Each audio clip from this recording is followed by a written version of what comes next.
அண்ணாமலை பேரறிஞர் அண்ணா குறித்தும் திருமிகு ஜெயலலிதா குறித்தும் பேசினதுக்கு அப்புறம் அவர் பேசுறாரு, விமர்சிச்சு பேசுறாரு. ஜெயலலிதா குறித்து அண்ணா குறித்தெல்லாம் தவறாக அண்ணாமலை பேசவில்லை. பல முறை நான் இங்கே சொல்லியிருக்கிறேன்.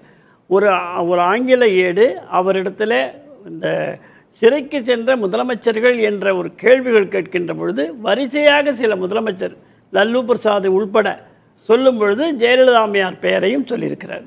ஜெயலலிதாவை அவருடைய பெயரை களங்கப்படுத்த வேண்டும் என்று அவர் பெயரை மட்டும் சொல்லவில்லை. இது நாட்டு நடப்பு கேள்விகள் வரும். தலைமை கழகத்துல தீர்மானம் போட்டாங்க, அதிமுக தீர்மானம் போட்டாங்க அண்ணாமலைக்கு எதிராக. ஆமா, அதுல போடுவாங்க, புரிதல் அவ்வளவுதான். இவங்க ஒரு பத்திரிகையாளர் இப்ப நீங்க ஒரு கேள்வி கேட்கறீங்கன்னு சொன்னா அதுக்கு உண்டான என்கிட்ட இருக்கக்கூடிய விஷயங்களை நான் சொல்லிதானே ஆகணும்.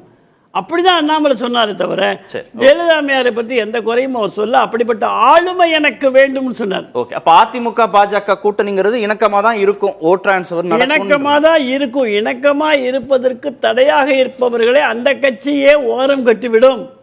இப்ப செங்கோட்டையனை பத்தி சொன்னாங்க. சரி, செங்கோட்டையன் ஒண்ணுமே பேச மாட்டேங்கிறாரு, எதுக்கு டெல்லிக்கு போனான்னு கேட்டா திரும்ப நீங்க பேசுற எல்லா புள்ளியும் இபிஎஸ்ஐ நோக்கியே தான். இல்ல, நான் ஒரே ஒரு கேள்விதான் கேட்கிறேன். செங்கோட்டையன் டெல்லிக்கு போனதா உங்களுக்கு யார் சொன்னாங்க? பத்திரிகைகள் தான் சொல்லியிருக்கு. ஏதாவது ஆதாரம் இருக்கா? ஏதாவது ஒரு புகைப்படமா இருக்கா?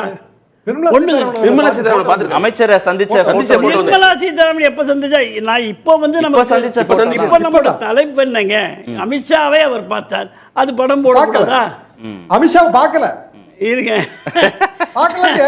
அதனால இவர் வந்து அமித்ஷாவை பார்த்தாரு, பேசினாரு, அப்படிதான் சொல்றாங்க. அப்படிதான் இல்ல,